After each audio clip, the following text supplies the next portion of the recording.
Now, a major blow to the Netanyahu government. Israeli War Cabinet Minister Benny Gantz has quit the cabinet. Gantz's resignation is the latest sign of rising domestic dissent over Prime Minister Benjamin Netanyahu's handling of the 8-month war, and it's the first major political blow to him during the conflict.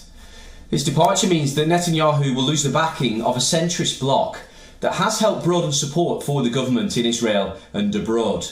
Netanyahu issued a plea and urged Gantz to set aside his plans. He asked Gantz not to abandon the front.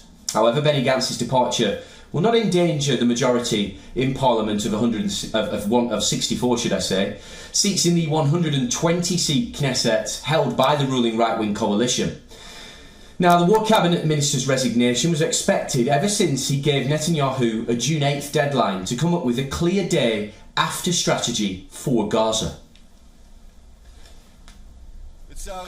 Regrettably, Netanyahu is preventing us from advancing towards true victory, which is the justification for the ongoing and painful cost of this war.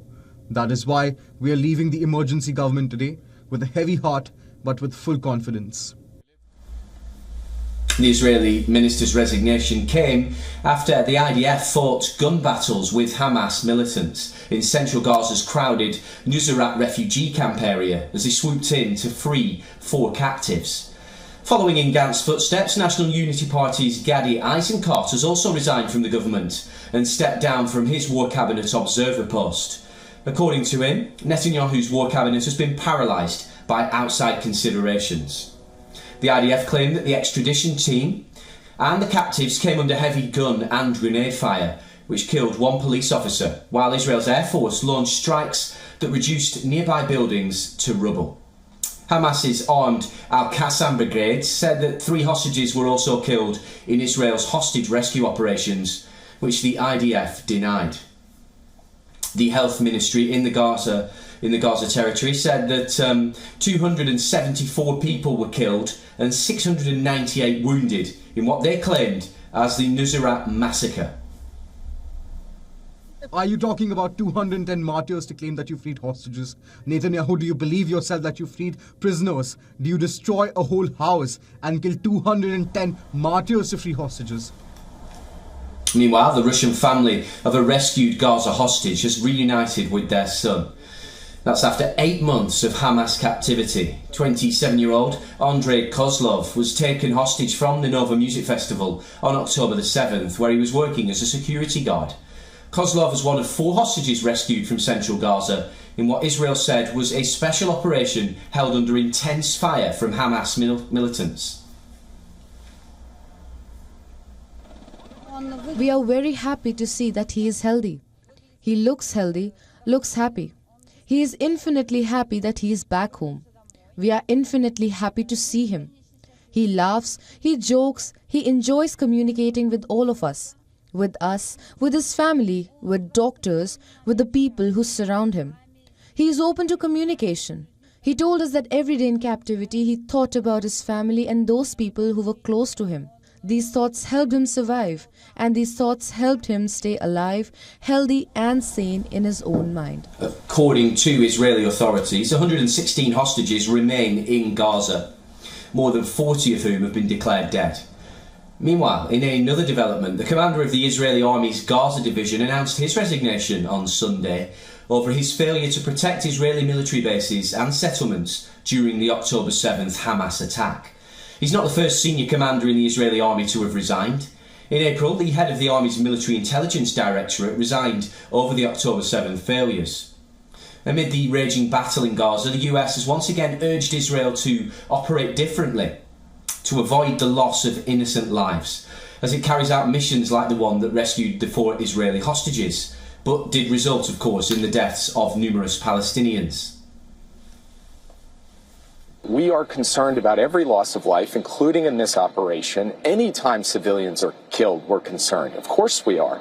That's why we want this war to end. The only way to get all of the hostages out and to end any more civilian casualties in Gaza is to get to a comprehensive ceasefire and hostage agreement. So the two are not distinct issues. They're connected issues. How do we end the death of civilians in Gaza, Martha, there is only one way, it is to get to a comprehensive ceasefire and hostage deal. That's what President Biden laid out. And that is, again, what he is reinforcing today, because Hamas accepting that deal would bring an end to the tragedy in Gaza. Well, for more on this, our correspondent Jodie Cohen joined us earlier to tell us more about Benny Gantz's resignation. Take a listen. Right, so Gantz actually delayed his announcement after the IDF's operation in which they rescued 4 Israeli hostages being held captive in civilian homes in central Gaza. He didn't resign because of that operation.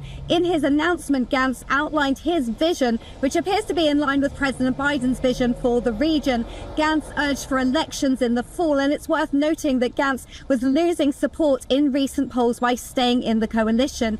Now, head of the opposition, Yair Lapid, welcomed Gantz's decision. Netanyahu said that Israel is in an existential war on multiple fronts, and he said it's not the time to abandon the campaign, it's the time to join forces.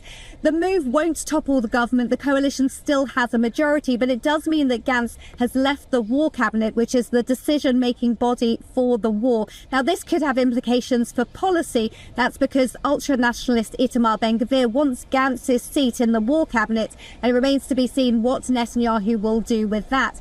Now, in addition, but it does not appear to be related, the head of the IDF's Gaza division has announced his resignation, citing his involvement in the failures that led to Hamas's massacre on the 7th of October. And he said that he would help investigations to do everything so that the 7th of October does not happen again. Well, we also spoke to Jodie about Antony Blinken's agenda when he visits the region once again later this week. Right, so Blinken is visiting Egypt and Israel on Monday. This is his 8th visit to the region since the 7th of October. No doubt they're going to be talking about Gantz's decision to leave the emergency government and also the makeup of the war cabinet going forwards. They're also likely to talk about Israel's operation to rescue the 4 hostages on Saturday, and Blinken welcomes that operation. They're likely to talk about the escalation in Hezbollah rockets and drones aimed at Israel and Israel's response. And the Biden administration has said that the US doesn't want to see a war there, but that Israel has a right to defend itself. But the main purpose of this trip is likely to push for a hostage truce deal. The Biden administration is still waiting for Hamas's response to that proposal, which Israel accepted.